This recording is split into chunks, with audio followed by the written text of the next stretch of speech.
Ang gala namin ngayon ni Dudu ay dito lang sa Esplendido Taal Country Club na matatagpuan sa Tagaytay. Papasok pa lang ay ang ganda na ng makikita mo dito.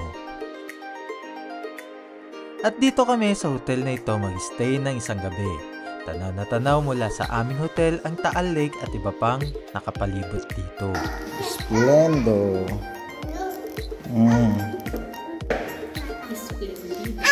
Esplendido pala. Pagpasok pa lang sa room ay excited na agad ang aming Dudu at ang bathtub kaagad ang kanyang pinuntahan dahil paborito niyang maligo dito.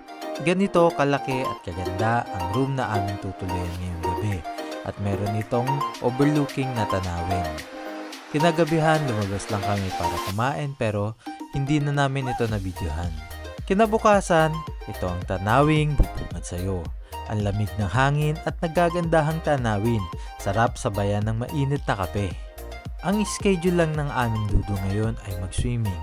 Medyo may kalayuan lang at need nyo mag-take ng cart kung sakaling pupunta kayo. Pwede nyo din naman lakarin. Halos ayaw nang umalis ni Dudu pero need natin mag-check out anak. Hanggang dito lang muna ang aming gala at samahan nyo kami sa mga susunod pa naming gala. Bye-bye!